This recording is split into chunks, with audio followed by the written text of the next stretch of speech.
What is going on, guys? I feel so effing smart. I knew it. I guessed everything. I didn't read the manga or anything, man. I deserve a goddamn cookie. But I'm going to keep this review short because it was basically a recap of what happened, like the truth behind the games and what actually happened last episode. And like I said, I feel so fucking smart. I said that the games aren't really about who lives and dies. Like, the loser doesn't necessarily die or the loser doesn't go to hell. It's basically to bring out the mentality of each person, each individual, to decide who goes where. And that's very flawed. That's a very flawed system because mistakes can be made. Obviously, Decim, he feels so bad, and I understand everyone makes mistakes, but sending someone's soul where it doesn't belong, that's not a mistake. That's a fucking catastrophe, man. I mean, really, this dude has to feel horrible.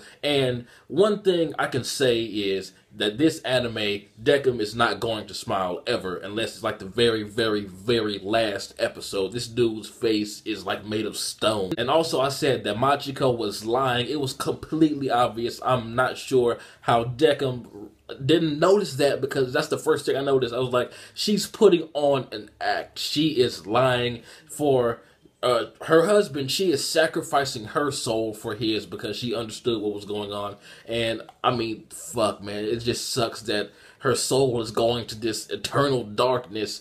I mean, that's love right there, man. That's some real ride or die love. So now that we know that the games are a lie, pretty much, they do not determine where you go, I will enjoy the psychological aspect of seeing the humans coming in, just not knowing that they're dead and thinking that they're going to die. And I just love how in this episode we find out that the hanging bodies were fake. They were mannequins made by Decim, and he just loves mannequins, obviously.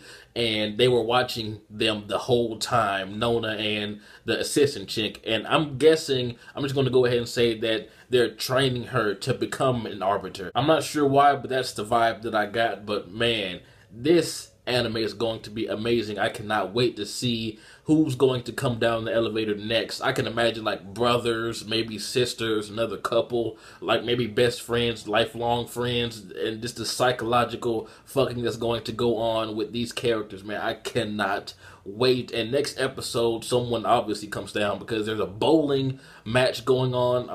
I think it was bowling. I thought I saw some pins in the preview, but fuck, man, just the fact that the games are not really the deciding factor, I kind of like that aspect better because it's up to the person to just tell the arbiter what's going on so they can decide that way. Like I said, it's flawed as fuck because the arbiters, that they get their memories, but not like the actual memories, like kaleidoscope images, like Nona said. So that's a very flawed system.